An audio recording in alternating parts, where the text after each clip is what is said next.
बंगालिनिया सवतिया बंगालिनिया सवतिया मारी दे राजा तोहर मतिया।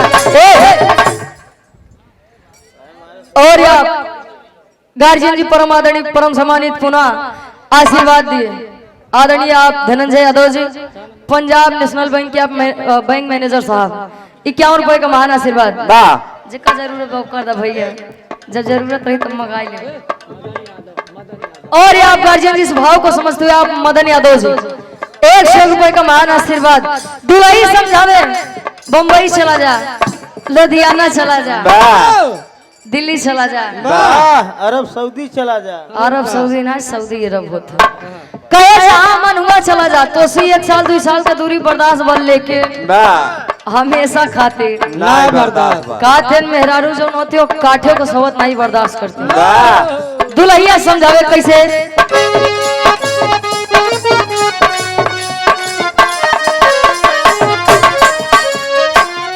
जाई के विदेशवा में हमके भुलाईबा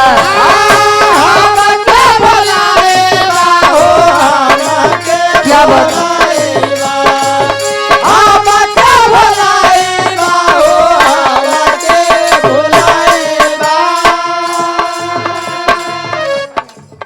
और आप आदरणीय परम सम्मानित पुनः आप धनंजय यादव जी पंजाब नेशनल बैंक के आप बैंक मैनेजर साहब गार्जियन जी के द्वारा 51 रुपए का महान आशीर्वाद। और आप आदरणीय परम सम्मानित श्री अजय शंकर यादव जी प्रधान प्रतिनिधि गार्जियन जी के द्वारा इस भाव को समझते हुए 500 रुपए का महान आशीर्वाद।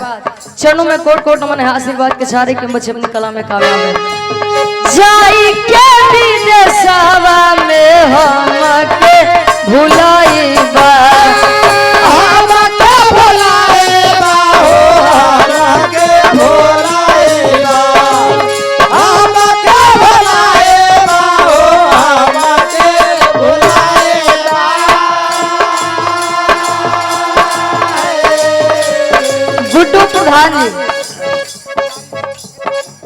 एक बारी से आप गार्जियन जी के द्वारा 100 रुपए का महान आशीर्वाद। दुल्हन समझावे पे राजा जी लो भाईबा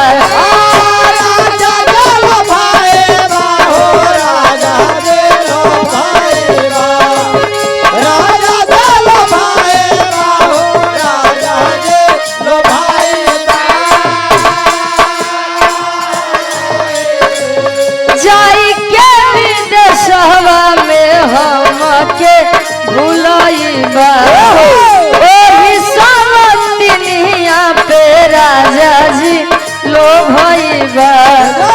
हाथी जोड़ी कहतानी मान जा तू बतिया बंगालिनिया सवतिया बंगालिनिया सवतिया मारी दे राजा तोहर मतिया बंगालिनिया सवतिया मारी दे राजा तोहर मतिया बंगालिनिया सवतिया मारी दे राजा तोहर मतिया।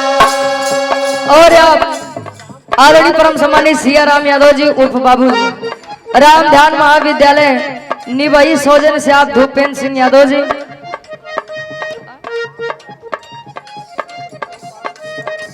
आप गार्जियन जी के द्वारा 500 रुपए का महान आशीर्वाद। चरणों में कोट कोट नमन है आशीर्वाद के सारे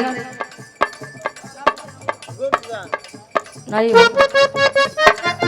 लड़का कहे जब से टोका देखे मन में एक अलग ही जज्बात समझावे कैसे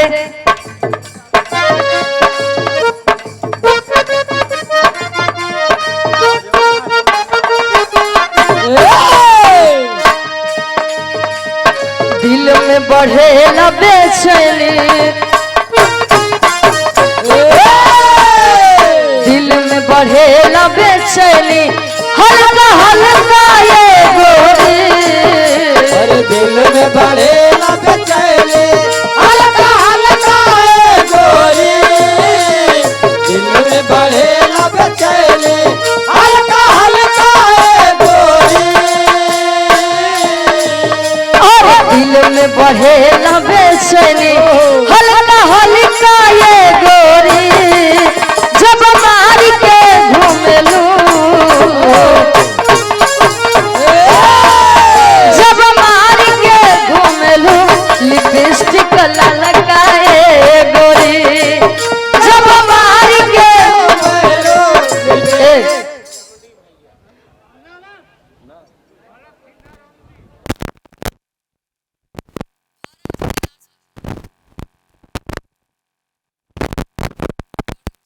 आप गार्जियन जी के द्वारा 51 रुपए का महान आशीर्वाद।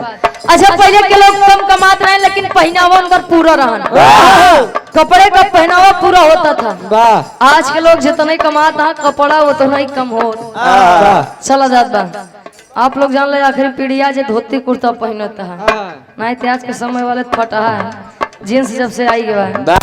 पहले कपड़ा फट गया तो ओकर सी के पहनते रहे, अब फटा कपड़ा की कीमत 25 से 3000 रुपया बा। खरीदे ना भैया वाह डैमेज वाला ऐसा ऐसा फटा पैंट निकाल देता है, लगता ही नहीं कि कुकुर नोचे कि ओकर फैशन कहीं भैया। लड़का कहे साथ की बड़ी पसंद बा कवन देहिया पटा ले लू दुपट्टा, देहिया पटा ले लू दुपट्टा माथा लगाए गोरी, अरे देहिया पे डाले लोग पाटा माथा लगाए गोरी, देहिया पे डाले लोग पाटा माथा लगाए गोरी,